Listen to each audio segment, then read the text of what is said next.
we've got a little bit of a battle. This is Paul Wildridge. Is this finally it? Almost banging doors down the Kamel straight. Paul's getting aggressive. He tried to pinch him down. The 24's in the wall. They're going to wreck and across the line. Who even has it? It is the 24. Turner somehow takes the win. Andrew Waring boxing in Warling as they go through there. Andrew Waring's going to try and make it around the first turn safely. It's going to be almost 3 wide as they go up the corner. It is 3 wide as they go up towards turn 2. Great move by Pete Herod, sensing the opportunity there. Great car control by the two drivers, banning wheels. It's not something you normally get away with in an open wheel car, but Pete Herod to the lead, still 3 wide all the way through Druids. Gives him another shove. Things are getting rough, and now they come together fully as that happens behind them. Suddenly catching up. Here comes Devin Horvath into the mix. Is he going to try to go the long way here around Bruxelles? I think he is. Almost contact there as that was Beaufil trying to get a little bit wide. Carrying the momentum around the outside is Paul Wildridge. He's going to dive it down into No Name, and he's got the position for now. 10th overall. Whoa, he spun! And Edwards is spun. Can he get at the line? No, he can't. Bolton snatches it up at the last moment.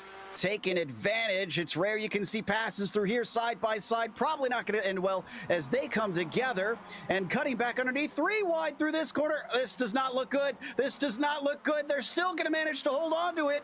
And Nick Kuhn around the outside keeps that position. They're going to try and pincer move him here, going 3 wide into turn 3. Goodness me. 3 wide through the turn. Bradley Holly has to back out of it. No, he goes for a spin and he's around. He's to the inside and tries to shut the door, but it is way too late as the 7 has nothing for him except to brake extremely late down into Andretti, try to go the long way around to defend, and he might have this one back. Round the outside, Ove Trangrade finds a little bit of grip, but he falls behind. Topi Kortaniemi has a nose ahead, tries to cover up, but the car is back there once again. Trangrade inside of turn 2. The battle carries on the last lap of the race for the lead here in round 6, and out of turn 3, Topi might have it done. No, he gets pinched down. Trangrade back up to the front.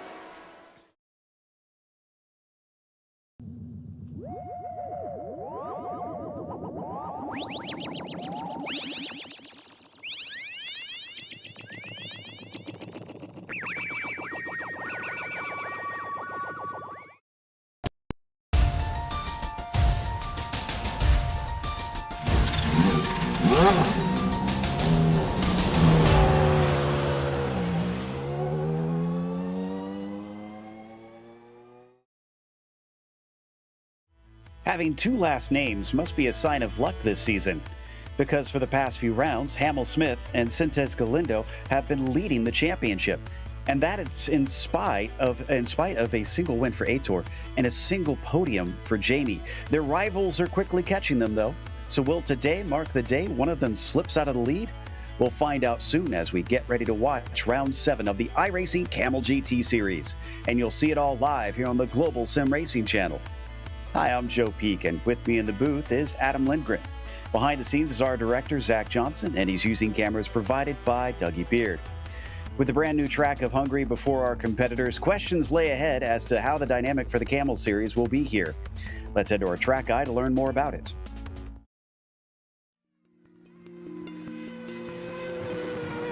Welcome to the Hungaroring. Situated just northeast of Budapest, this Grand Prix circuit has racked up a stunning history in just a little more than 30 years of existence. Its biggest claim to fame was holding the first Formula One race inside the Iron Curtain at a time when the Cold War was at its peak. But most fans don't associate this 2.7-mile or 4.38-kilometer track with politics. No, its 14 turns make it tight and twisty with a reputation for few places to overtake. For a long time, it was renowned for processional races in which qualifying is of the utmost importance.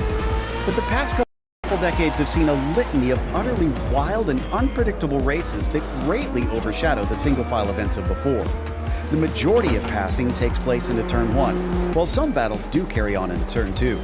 But be careful about how greedy you get, because the steep drop in elevation makes it easy to go wide. Other than that, Turn 12 is often the only other realistic place to sneak by your opponent.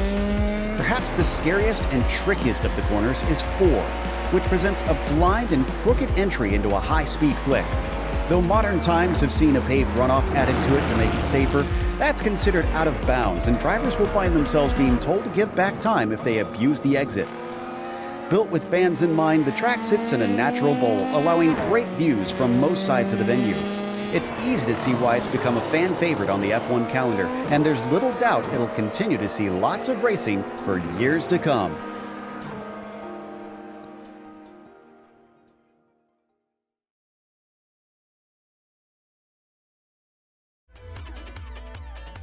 And apologies, Rob, as we've had Adam on this series for so many years, it's just become a habit. But talk to us a little bit about Hungary and how we're expecting things to go for the Kamel cars.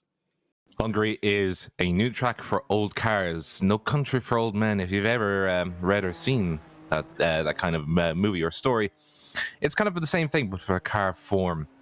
14 turns of a little bit of different car and track combination than the Kamel GT would have seen before. Nothing too new, but nothing that has been done before, I don't think, for these kind of drivers. There'd be very peculiar setups trying to get around the fast first section, going into the technical section of the second sector, then into the third sector is basically if you took the first sector and you flipped it 180 degrees or horizontally flipped it in Photoshop. However, it still hasn't, it's still not to be discounted because long straightaways past technical bits of the track will lead to a lot of slipstreaming, a lot of getting to a point and then trying to close the distance using that slipstream, using the corner then to make the move work. Indeed. So it'll be who can be fast on that qualifying lap, which they're in right now. But before we get to that coverage of qualifying, let's take a look at the points, because as I said, it's been really fascinating to watch. It's 10 points between Haycox and Sintez Galindo, but Haycox has taken the last 2 wins, so he's narrowed that down to a 10-point gap. Fabian Jungbluth, interestingly, is on back-to-back podiums and has used consistency to really keep himself in the hunt. With Ove Trangrade, unfortunately, having to fall a little bit backwards, he's had some bad luck in recent events, and Laust Olsen rounds out your top 5. GTO's just as tight here, Rob. This is an incredible one. At this stage of the season, the fact that they're still this tight, 10 points separating first to fifth, I've never seen anything like it. It's going to be pandemonium there out the track because every driver's wanting to get the absolute best results at the best tracks that they feel like they can get them at, and I think Hungary is going to prove it for these kinds of driving. Now, Jamie Hamill-Smith, 85 points in first. Ben Laughter in second, just 1 point behind. Hideki Kavisto with 80 points or 5 points behind Jamie Hamill-Smith. Ian Haycock, 79, just 1 behind Hideki Kavisto. And Nicholas Makanos running out the top 5. Now, Ian Haycox has actually dropped 2 positions since the last race, so he'll need to keep his focus if he wants to stick within the group. Focus, I think, in general is going to be key today out on a track like this. And as for the race details, it is a 40-minute event, so it's their normal sprint format. These cars are open setups, and they don't have a spare one sitting around. So if they get any sort of damage and they can't drive it well, they'll have to come into pit lane and try and take repairs. They have drive-through penalties at 17 incidents. There's a few places where you can get naughty around here with paved runoff, so hopefully we won't see anybody have to duck into pit lane for that. And the disqualification at a full 25 incidents. Hugh Haycox, once again, showing how quick he is. He has got the provisional pole, but Ove Trangrade challenging him to within 0.05 of a second there in P2. You'll see if the second lap gives us anything different. And actually, here comes Haycox around right now on that second time. Let's see if this 128.7 will go any lower. No, because he had an off track, and Trangrade is there to respond. He has a 28.841, and he goes down to a 28.752. That is going to put him on pole. And what an absolute pip to the post for Ove Trangrade. It is actually quite difficult to get around this track now. We do have Marte Ole. Oh dear. I didn't expect this. He's actually the fastest car out there right now. But I mean, a lot of other people have yet to actually slot in a proper lap time. So it is going to be down to the wire to see how these GTOs will fare around here. Now, and I do want to comment about this technical section, this section 2. It is actually going to be, I think it is going to be a more difficult day for the GTOs over the GTPs. GTPs will have at least some commodity of downforce going through the technical section after the chicane. Ooh, now, and sorry. we do have... Yeah, Mukanovs just took the pole away. I was watching that because his first lap got deleted. Sorry, go ahead. Mukanov's taking the pole, and with a 1:43.73 is the one to beat. Ian Haycock's just slotting in behind there. Now we do have the car 78. I thought I just saw, might have been the 18 actually. Oh no, it's Stephen Donaghy. Sorry, the car 20 crossing the line. He does not make the deal. But just coming back to the point I was making very quickly before we have another car interrupting me is just have another GTP on screen. Yeah, I think this is Suarez in the 11 machine. He does improve slightly. He'll go up to 8th. And yeah, that looks to be some of the last of our drivers. I see Weir here who can try and get around. And this is Kretrick who's he's on his second lap still, so he must have taken off late. He's sitting in 11th. While we wait for him to come across the line, you were working on your point still there, Rob. Yeah, we'll get to it eventually, Joe. We'll get to it eventually. My point was that as we see the car coming around the final corner, it is going to be a difficult day for the GTOs because they're going to have a lot less downforce coming around the second sector after the chicane. GTPs will have a lot more downforce. They'll be able to gun it a lot better, as we just saw. I think that was Martin Krajcik just crossing the line, 1:30.092. They are going to have a lot of iffy spots coming around, and as you said, the runoff there, you can be a little cheeky if you want, but you take a 1x, and if worst comes to worst, you also take a hefty slowdown. And we have seen it before in the PRL league when they race around here, the GT3s having plenty of issues and bumps around this technical section and going wide, taking slowdowns. So the GTOs will have to be very, very wary. They'll have to be very throttle-centric, very throttle-sensitive around this technical section. This is Michael Haynes, currently working on his second lap. He'll have just enough time to get across the line. He's going to be the last one able to set a time here, and he's last in his field as well there in the GTOs. Unfortunately, that one doesn't count, which means it's time to head to our starting grid. And Ove Trangrade will be on the pole for this one against Hugh Haycox. Can Ove turn around his bad luck lately? Certainly didn't in the Lotus 49s earlier.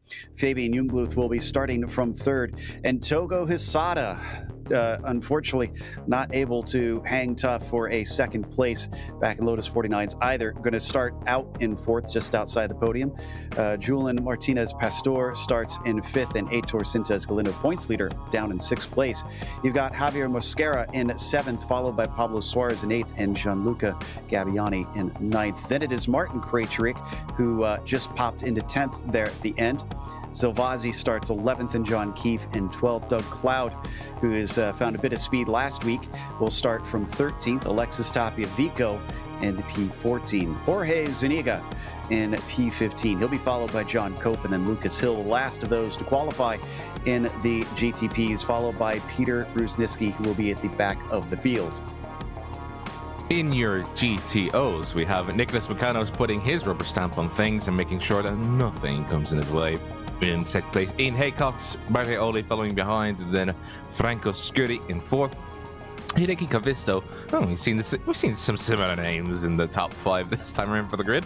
And then Reed Miller in 6th. Jamie Hamlin-Smith needs to keep focus. He's down in 7th. He needs to make up 6 positions to secure his lead over the championship. Oren Laskin in 8th, 9th. Donovan Donaghy, Harry Weir in 10th.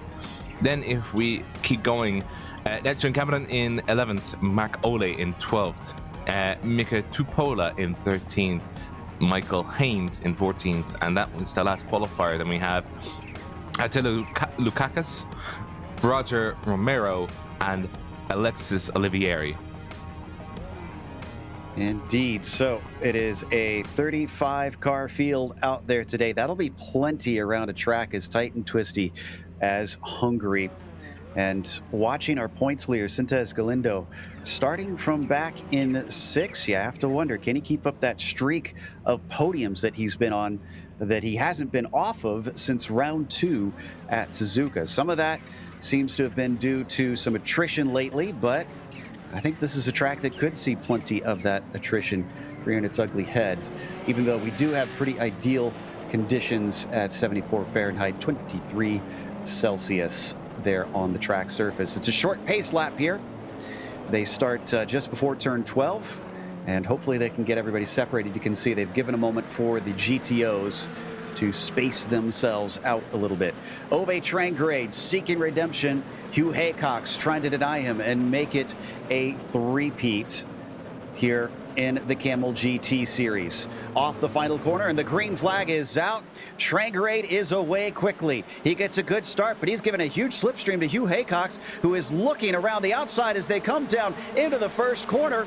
We've often seen problems into here since we first started using this track on iRacing, and so far it looks like nobody's wrecking in the midfield, but the battle continues with Trangrade getting overtaken by Haycox down into 2. Let's go to the GTOs. In the GTOs, you curse somebody, Joe. That was Franco Scurti. Look where he is now, all the way down in last position. He didn't even cross the start-finish line before he had a mistake. Nicholas McConnell's in first. Dean Haycock second. Martin Ole in third. They give his in fourth. Reed Miller using the advantage of the Franco Scurti car having issues, go up into 5th.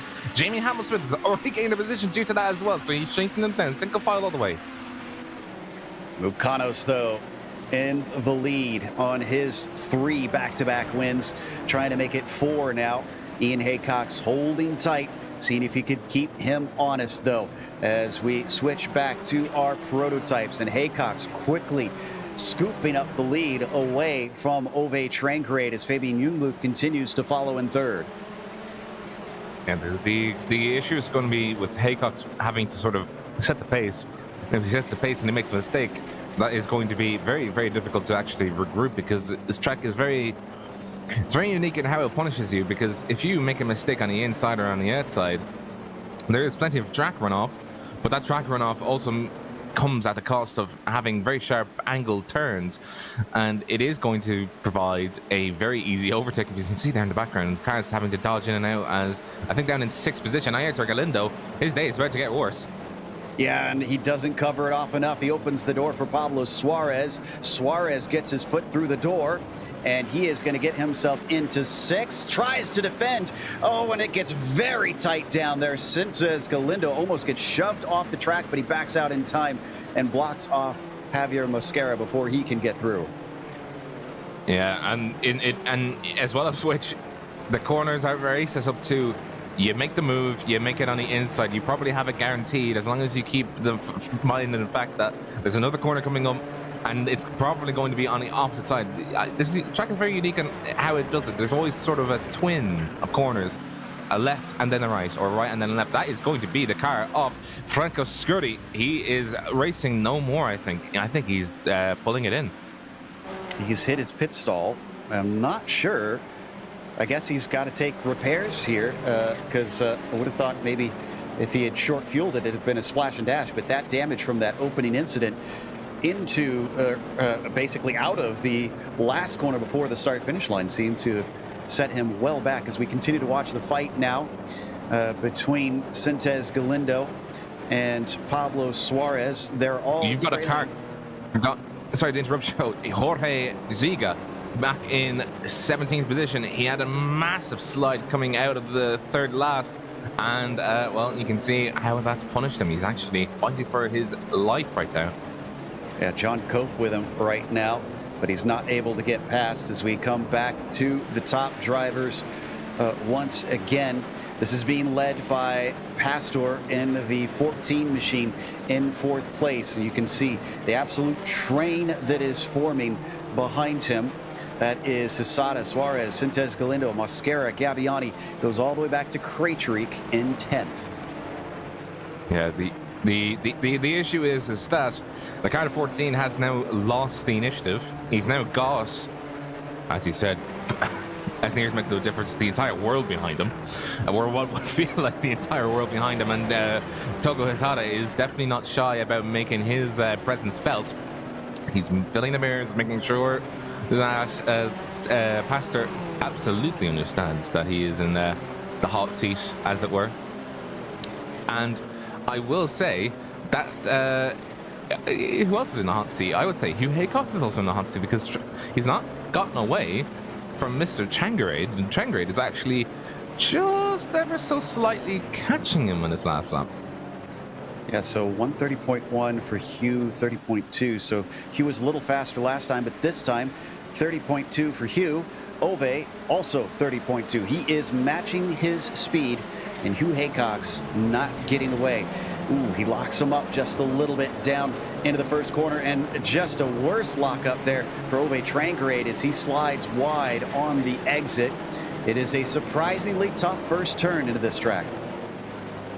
Yeah, but it's an off-angled hairpin. So what I mean by that is that your entry is vertical, but the actual exit is not. The exit is actually canted 15 degrees to the left, or something like that, 15 degrees to the left, and then sweeps back, and then there's another little chevron ready to sort of merge the road around to the right.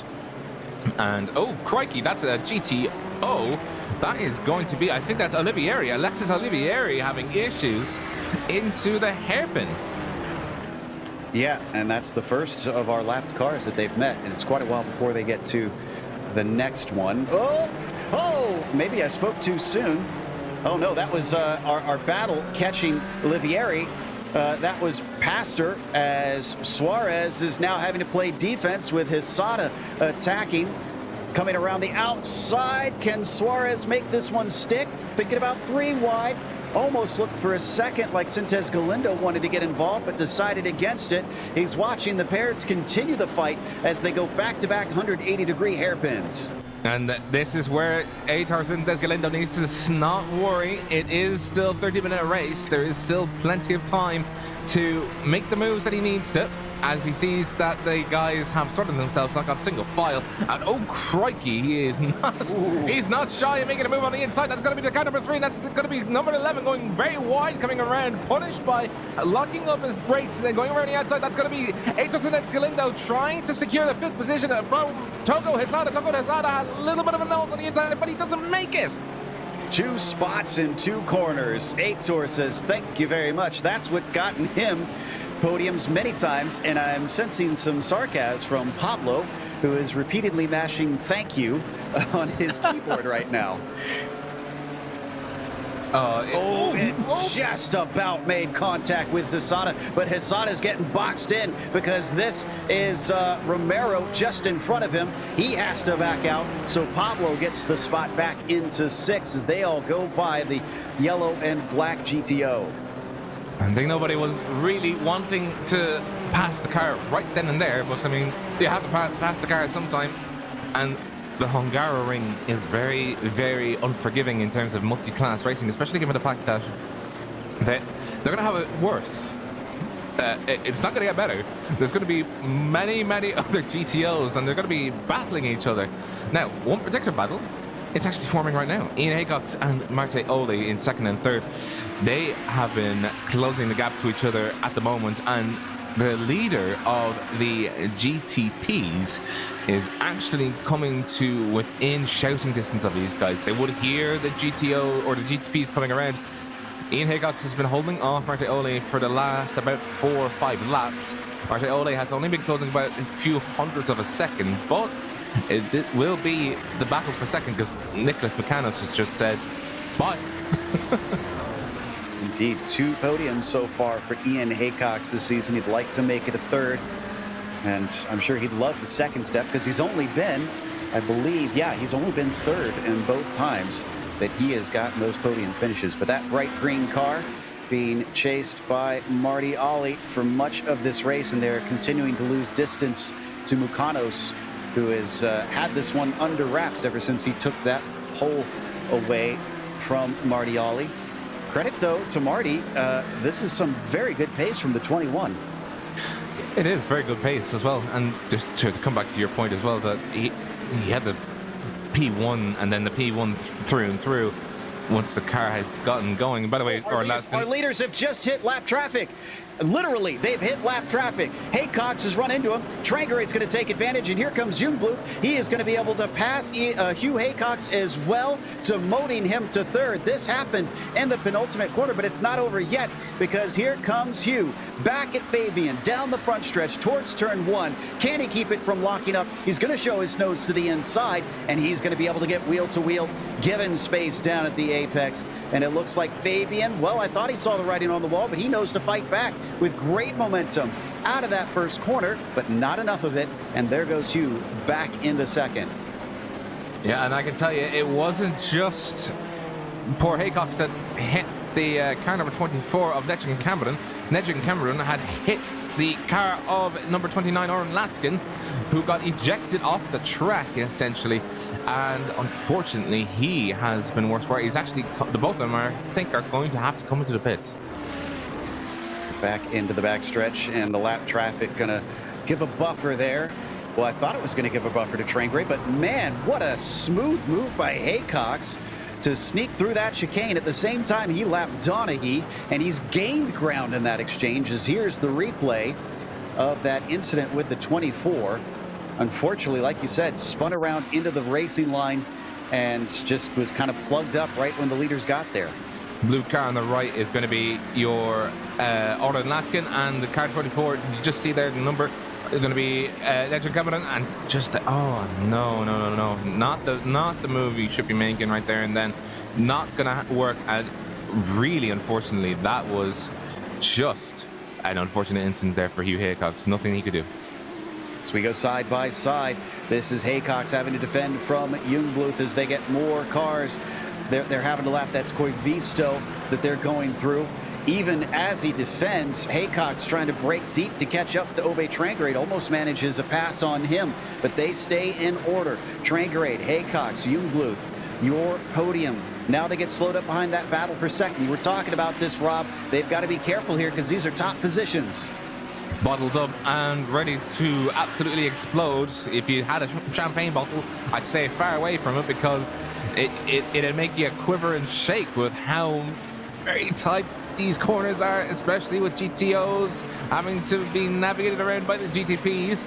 As you said, leaders sort of having to navigate between each other, of two classes even, having to navigate each other. That is going to be Nicholas Mecanos up ahead of them, and they are free for the next, I would imagine, 4 laps, as long as nothing else goes wrong. Nicholas Mecanos sort of on his own, sort of doing his thing, and he just sees traffic like, oh dear, it's GTPs, and oh, that's gonna be Hugh Haycox looking to make the move on the outside. No, he doesn't. He got a great run, cuts back. Trangrade going defensive in many of the corners at this stage, trying to see if he could go the long way around to the penultimate turn, but there's just no grip out there. Hugh Haycox could set him up for the front stretch. Is he going to square this one off? It looks like he does, whereas it's the opposite for Trangrade. He goes way wide on the exit, but it doesn't hurt him too bad. He's still got half a second. But that slipstream is starting to close the gap right about now, but not quick enough. I would have thought that a slipstream would have been better than this, but no, it's actually quite tame on this kind of track. I think it would be easier if they were coming out of the last S's towards the sector 3. On that straight away, that they would be better, but yeah, it's not proving to be the killer blow that I would have thought it would have been. Hugh Haycox has to make this lap absolutely fly, otherwise he's going to be stuck behind over Trangrade for the next few. He needs to close the gap to about 3/10 before. Oh, sorry. Big wreck, and Marty and more cars. It looks like John Keefe is in there, and Gabbiani is carrying him. Literally carrying him.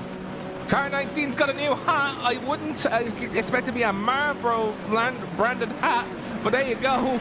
Unfortunately, John Keefe having to be a passenger all the way, literally, through that entire incident. That is worthy of a replay right there. He got himself a cowboy hat.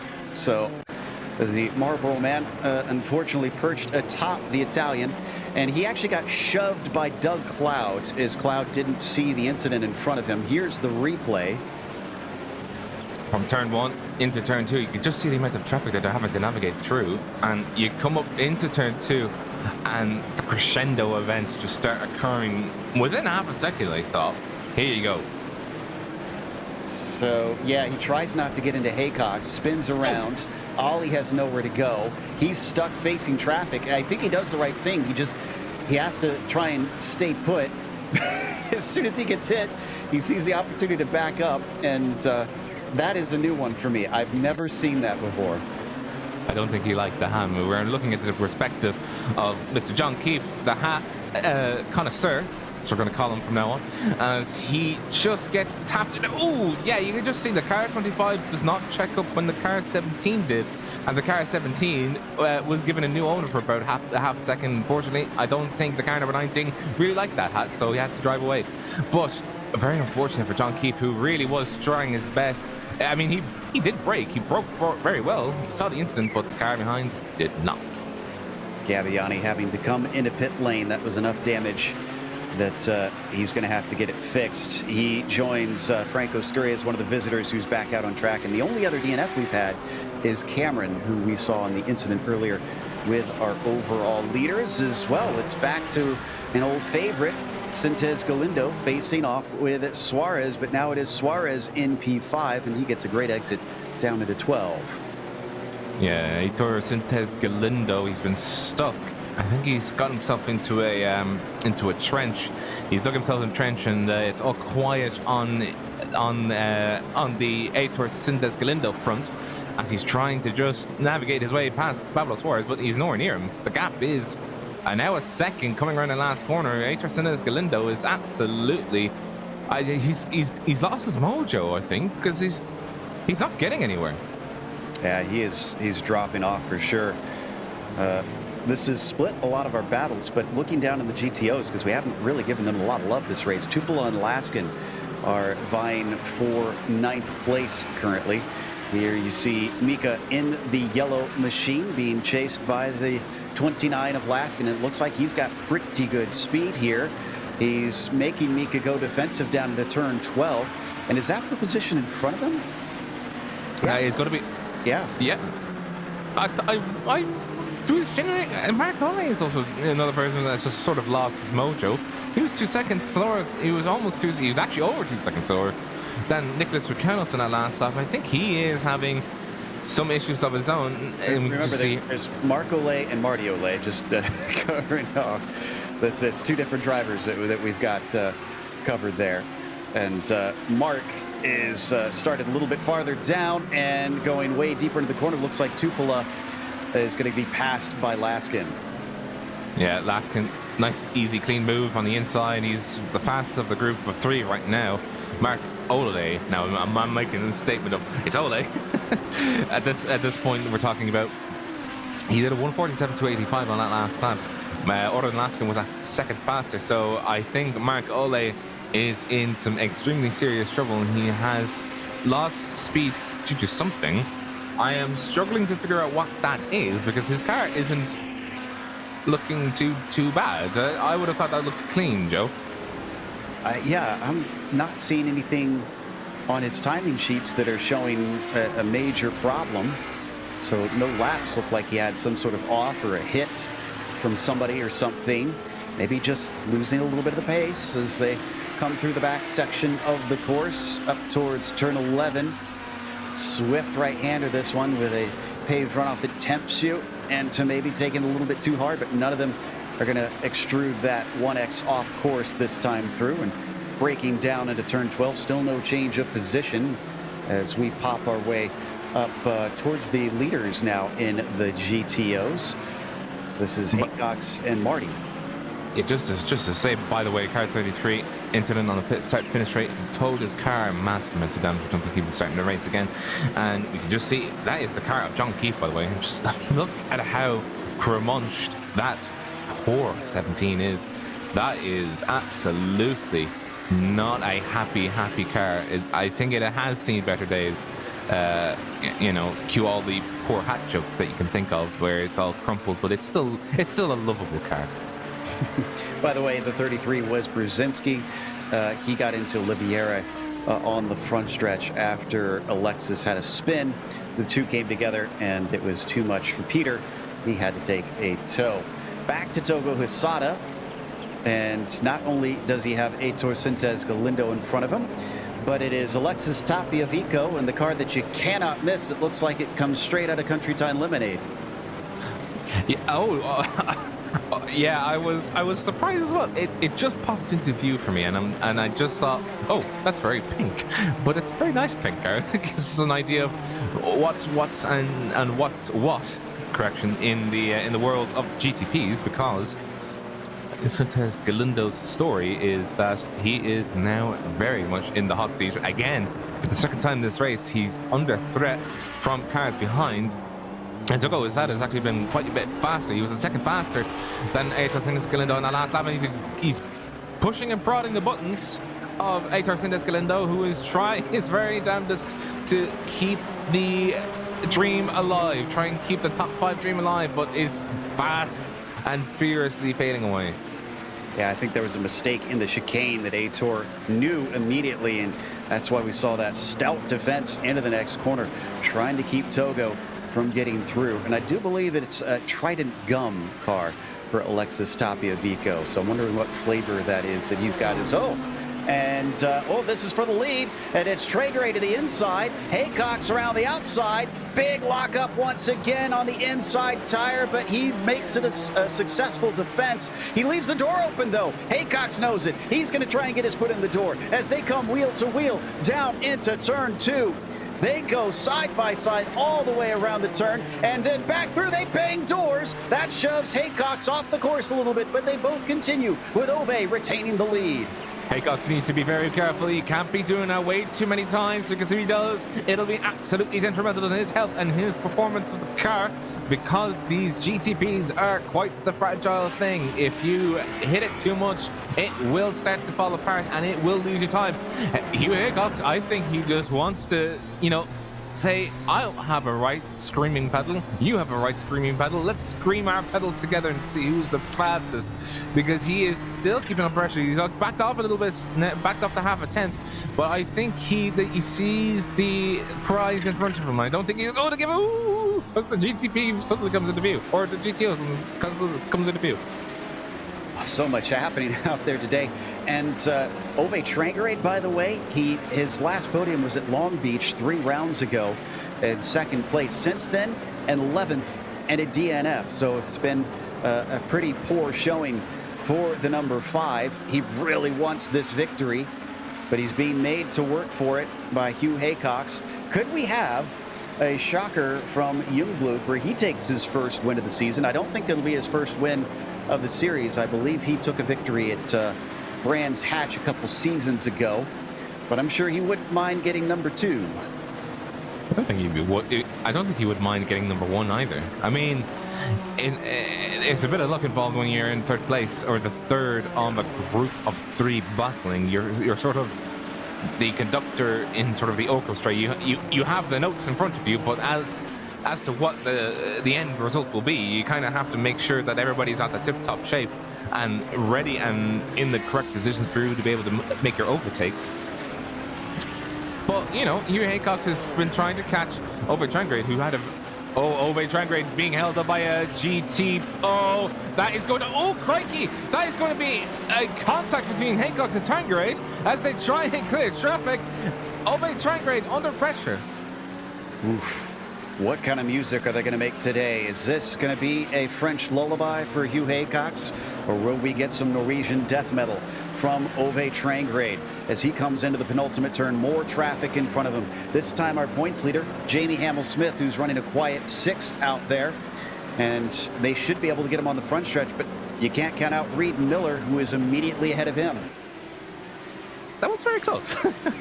I think Ove Trangerade was looking in his mirror, screaming furiously, "Hugh Haycox, please stop! I have traffic!" And by the way, we do have more drama that is up ahead of them. Ian Haycox and Marte Ole going for battle. This is the battle for the lead as these two go side by side, battle for second. And Haycox will successfully defend once again as they are being approached by Trangerade, who does get another checkup from Hideki Koivisto, passes into 4. Need some great bravery, but Haycox doesn't have it. Instead, he tries to set him up for the exit. It's not there. They go the long way around, coming through turn 5. as the battle for the lead in the GTPs intersects with a battle with P2 and the GTOs.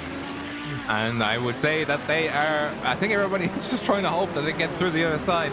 And that is a split up between Ian Haycox and Marty Ole, split by the GTP of, I think that was Yule Martinez Pastor, who comes by just now, clears P2, and they're back to battle.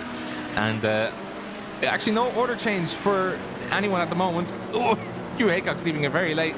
Car number 8 sort of having to, you know, drink some water and oh crikey, that's Fabian Youngblood. He's locked the car up. Absolutely, almost a sensational accident there. He just forgot his braking point, sent it off into the overrun of the tarmac. Yule Martinez Pastor, now you're P3. I was just going to say, Pastor has done a great job gathering these guys up, as they've had all kinds of issues with traffic and been battling one another, and it's paid dividends now getting on to the podium. But that also cost them a gap up to Haycox and Trangerade. So we're seeing the 4-car battle for the lead become 2 pairs. And what's even worse for them is they'll have to come around the GTOs. I think one without that, that's the car number 3, Douglas Sada going wide. Alexis Tapia Vico making the move, the very bright pink car now in a very bright position to make an overtaking into 6th. Yeah, this is, we haven't really been able to cover this battle as much just because of the battle for the lead happening and some intense pressure. I think we are seeing Sintez Galindo not finishing on the podium for the first time in multiple races here today, unless something dramatic happens with those in front of him. In fact, he might even get demoted down from a position from where he started, based on the way that Alexis has been breathing down his neck. It's always these sort of the surprise of the battle for me. The surprise would be Alexis Tapia, who just came out of nowhere and sort of in his bright. I feel like the Beatles will make a song about him. We all live in a Brightbrink GTO. You know, it rhymes. Or GTP, sorry. It's got the right number of syllables, so. Yeah. But I mean, I think Aitor Sintez is also another big surprise. I thought he would, be very focused in this race. He didn't put in a good qualifying, but he just didn't convert that into results. He's been stuck behind. Now that was Pablo Suarez, who is in a big gap all the way down due to traffic. But I would have thought that he would have. Oh, on the inside goes Tapia Vico. Oof, the Trident car says chew on this and immediately takes the 6th place away. But, he's going to try and come back. Sintez Galindo sees a little bit of an opening, but he goes wide and they get hit front to back. There's their damage on them, and behind them, Mosquera just went off course himself. And that's Ian Haycox. Ian Haycox. Just to explain what happened there to the viewers, he had the worst incident, just a tap coming into the second corner. Oh no, that's him on his roof. Yeah, I think that was some frustration from him that we just saw unleashed, unless he had something break in the car. We might want to replay, though, of the initial incident. It was Javier Mosquera plowing into the side of him, and that took him out of 2nd place. Marty Ollie now gets himself 1 step higher on the podium. Yeah, tried a 3-wide situation. What? He just jerked to the right. What happened there? I have no idea. I think Ian Haycox just is asking himself the same question. It's like, what just happened? And you can just see it, and just, oh dear, I've never seen anything like it. I think, though, as I watch it from above, he outbraked himself. He was afraid he was going to get into the side of the GTP, and he had a choice between hitting one or the other, and unfortunately for Ian, he got the bad end of the stick. Didn't deserve it either. I mean, I can honestly say that I think he's justified doing that, because his race has just come to a unscripted end. The orchestra had stopped playing. It went into the Monday Blues. Oof. All right, so we come back live, and Trangrade still leads, actually by 1.2 seconds, so he's finally got himself some distance over Hugh Haycox. And Nick Mukanos, who haven't really covered all that much, is now 5 seconds ahead of Marty. Ollie has been just doing his own thing out at the top of the GTOs.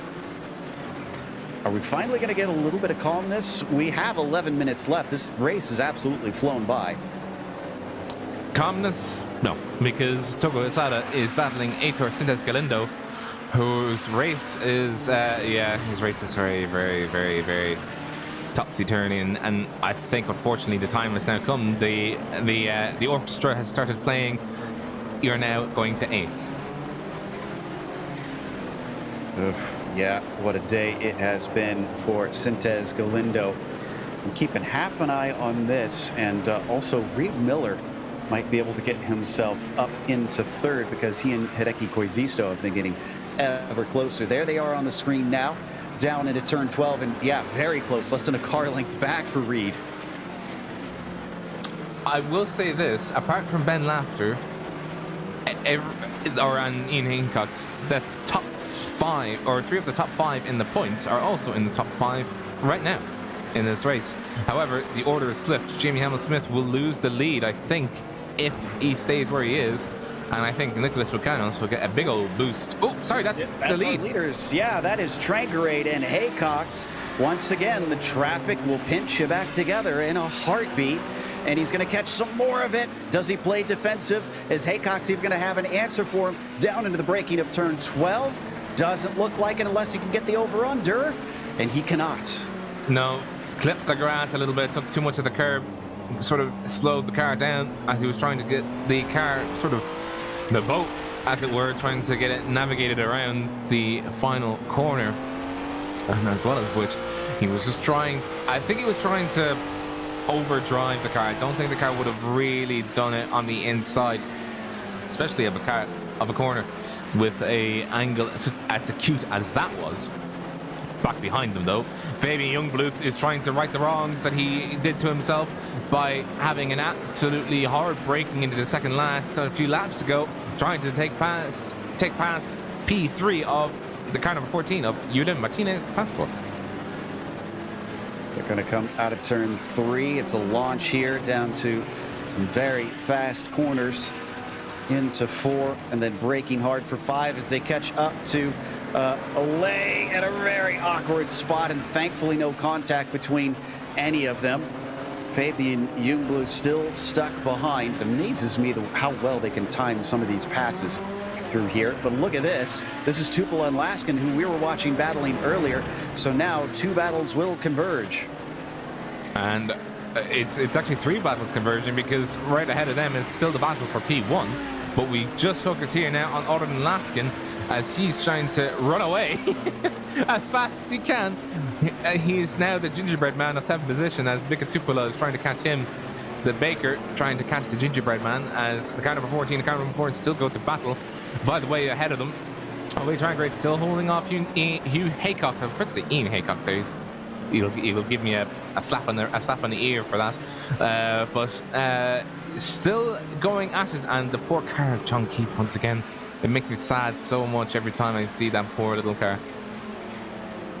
Still no change between P1 and P2, and the battle for P3 back there as they all fall in line down into the first corner, switching back and continuing to plunge into turn 2. Trangrade leading this race since the start with the pole, and then giving it up briefly to Hugh Haycox before he got that one back. And here we go. Sintes Galindo has Togo Hisada now trying to get to his inside. Togo goes through. Will we see a fight back from Sintes Galindo? Doesn't look like it's quite there. He is now down 2 from where he began this race, and I think this might be championship lead going to Hugh Haycox the way things are shaping up. It's actually now holding. The peace and calm has come, but for how long? I imagine will probably be about a few minutes of calm before it'll start going absolutely bananas again. Because you have the battle for 2nd, 3rd, and 4th, 7th, 8th, 9th and 10th, and then GTOs, you actually do have a three-way forming for second. And a bull. Yeah, Marty Ollie, Hideki Koivisto, and Reed Miller picking up the scraps that Nick Mukanos has left behind for them, trying to see who can claim that second place with 6 minutes left on the clock. And trying to see where our leaders, actually our leaders are going to be coming to lap them pretty soon here. And with that, it's going to, as I said, one final time they'll have a contact with these kinds of cars. And they are coming quite close to each other. Marte Ole is only 2 corners ahead of Ove Trengrade and Hugh Haycox.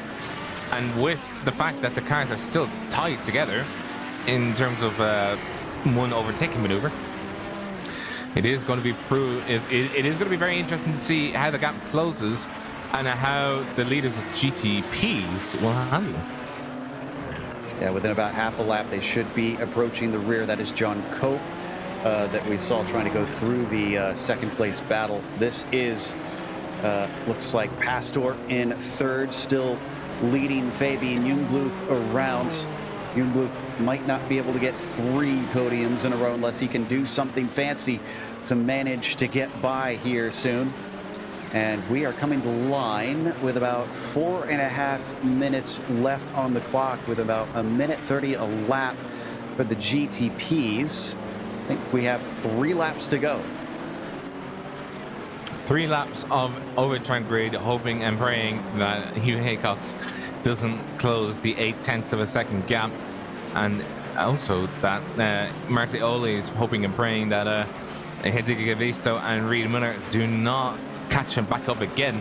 Now, looking at Fabian Jungbluth, we were talking earlier about him having the potential to sort of play the orchestra. The only orchestra he's playing is, you know, I'm with Yulia Martinez Pastor, who is still leading me, and apart from all the orchestra jokes we're having this broadcast, it is still quite interesting to see that he sort of resigned himself to 4th position more than anything else, as he's not really making the effort to, or well, it's either not making the effort or he's just not pushing the car to get back up to the car 14. And the traffic doesn't seem to be playing all that well either. Top 2 have gotten past Marty Ollie now, so all they have to do is overtake Nick Mukanos. And in fact, I see no more GTOs within range for them to try and lap. So it is going to be a straight fight after this between that red and blue number 5, Ove Trengrade, and the blue and green number 1 of Hugh Haycox. And Hugh Haycox will have no other assistance. Oh, a spin.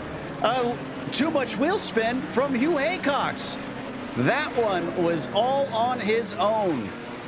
No forced error for him. Just got greedy on the gas.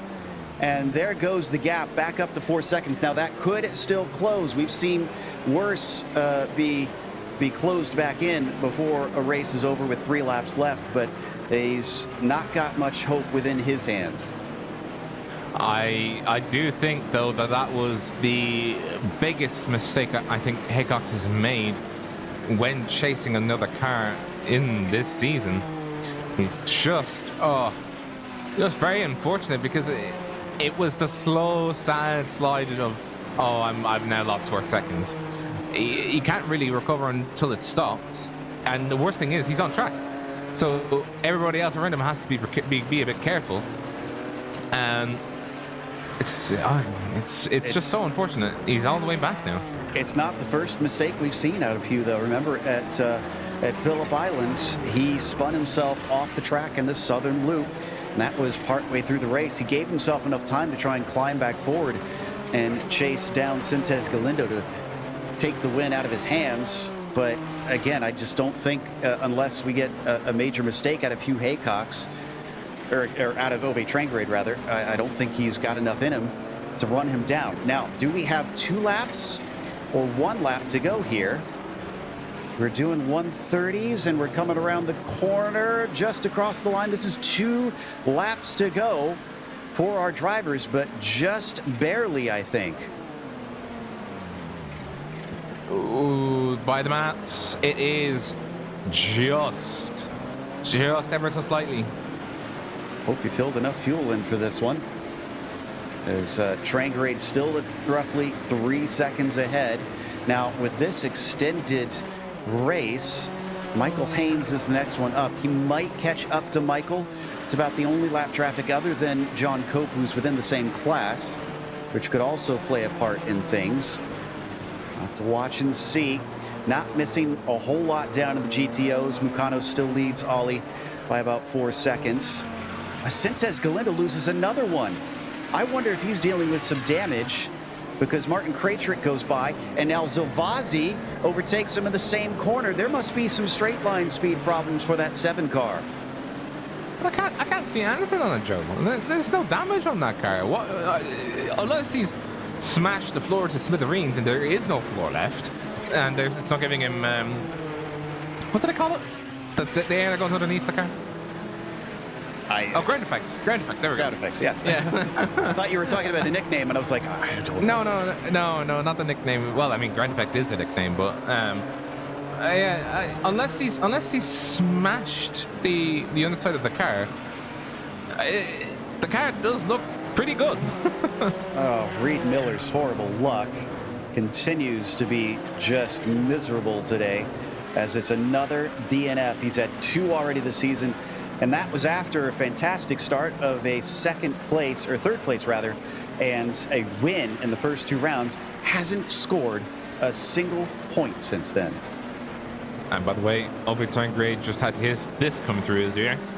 What flag? Nice and smooth. Yes, 1 more to go. He's now coming up to more of our GTOs because they've already gone past Haynes, and they're starting to come thick and fast here. Franco Scurry is up next. They might not get up to Weir, who will be the last car, but he's keeping them between himself and Hugh Haycox, and that might be the critical thing here. Yeah, I do think that really the rule of the day goes to Hugh Haycox. It just was one simple lockup of wheels after being a bit too optimistic, costing him the massive gap that he has right now, 2 and a bit seconds. What could have been if he kept it behind Ove Trangrade, but here we go for the final few corners. And we already saw weaving in celebration for Ove Trangrade. He knows he's got this one. It'll be his first win of the season after multiple second places. Victory for Ove Trangrade in Hungary. P2 for Haycox. I'd say he'd be pretty happy. Well, he'd be disappointed that he didn't get the chance to do it at the end, but I think somebody would be very happy with Julian Martinez Pastor coming up in 3rd. Baby Nunglut did not convert it to a good position, and then we still have plenty of cars coming around, but we do have Nicholas Mikanos, who from the start of the race just sort of went by and just stuck a 3-second gap and laid it there to everybody else behind him. He comes around, car number 8, Nicholas Mikanos secures his place among the top 5 in GTO.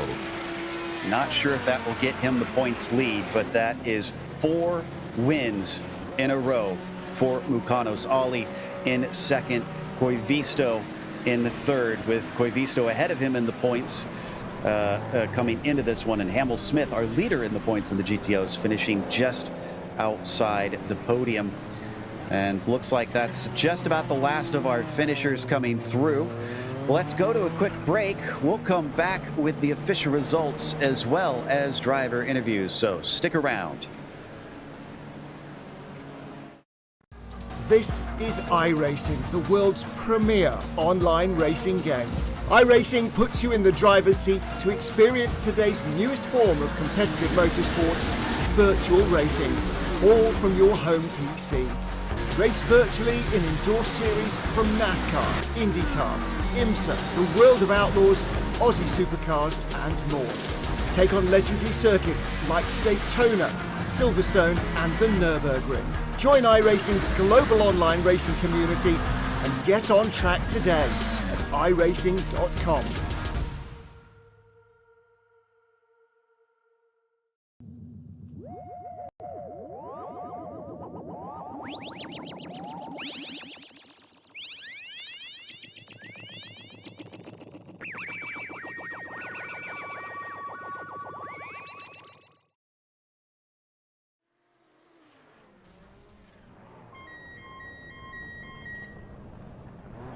Welcome back to the Hungaroring. We just watched round 7 of the iRacing Kamel GT series, and up at the front of it, after just abysmal luck all season long, Ove Tregrade finally was able to make use of some traffic and get himself up to the front, as well as a pole position. We should remind our viewers to take the win here today over Hugh Haycox, who was only a second behind, and it was back and forth between them today for sure. Hugh making sure that he had to work his hardest to try and bring that home. But Julian Martinez Pastor finished in third from 5th, with Fabian Jungbluth unfortunately falling back a little bit, losing out on the podium in the end, with 4th Pablo Suarez, P5. Alexis Tapia Vico, one of the movers of the race, up 8 spots to 6th, and Toga Hisada finishing 7th, falling backwards slightly. Martin Krajcik was P8, and Patrick Zilvazi 9th. A mysteriously slow run from Aitor Sintez Galindo. Couldn't seem to keep hold of spots by the end of that race and wound up just inside the top 10. Doug Cloud was 11th, with Jorge Zuniga in 12th. And you've got Mosquera 13th, Cope 14th, and John Key 15th. From there on down, it is DNFs in our GTP class. Let's go to the GTOs. GTOs. Nicholas Bucanos takes the win in the car number 8, and then Marte Ole second place. Hideki Cavisto, after keeping it nice and tidy, comes home in 3rd.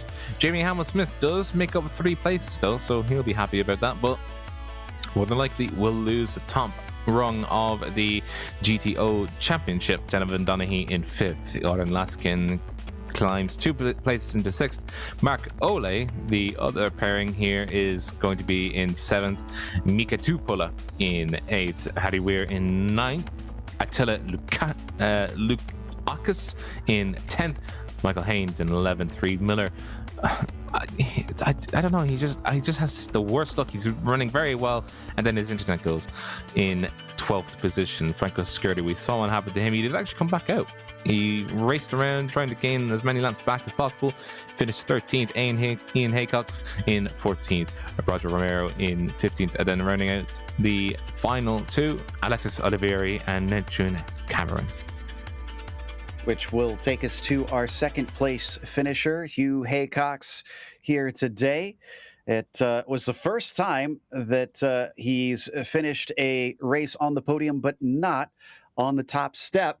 Even still, this looked like an exciting one from our perspective, Hugh. You and Ove had a real dinger out there. Yeah, bit of a messy race, but yeah, it was a good race. I enjoyed it. This is our first time seeing Kamel come to the Hungaroring. I was a bit worried with how many twisty bits there are at this track. Do you think it fared well with this series?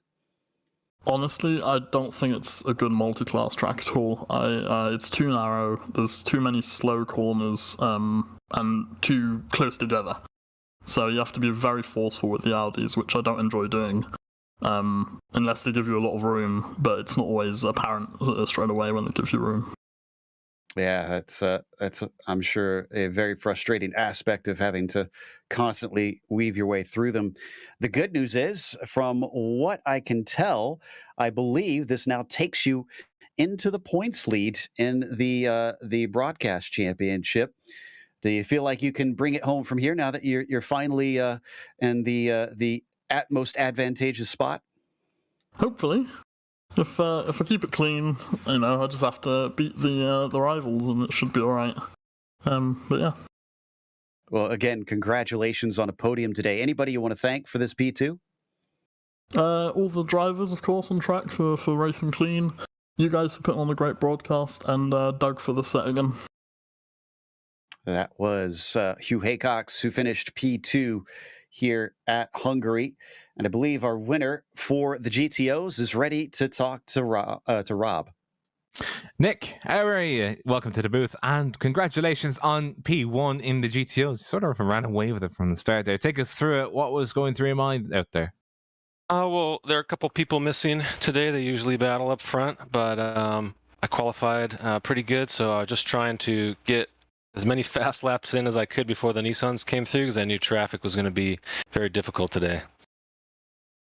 And talking about traffic, there was definitely some scares up there, and just absolutely pandemonium out there with the GTPs. What was your main thought being navigated around by the GTPs?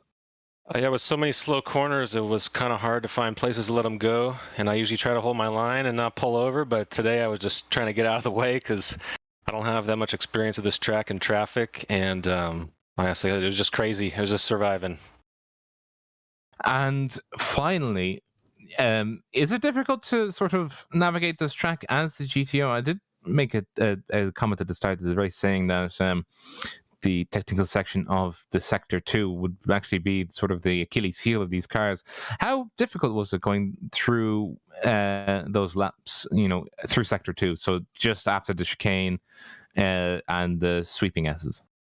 For me, it was not too bad, but I just really had to watch the front tires. If you overheat them and understeer a lot, then you're going to lose a lot of time. So I was just trying to go easy on the front tires in the beginning so I can keep my pace up throughout the race. Well, it's a pleasure talking with you again, Mukanos. Before we let you go, any thanks or any shout-outs you'd like to give? Just thanks to you guys and Dirty Torque and everyone else in Kamel. That's a lot of fun, and hope to come back for more. All right, will you be back next week? Come on now. Come on. Will you be back next week? I actually will miss next week. So one of my favorite tracks, Summit, I think, but I will be gone. We'll miss you, Mr. Mukanos. Pleasure talking to you as always. That was Nick Mukanos, P1 in GTO. Back to you, Joe.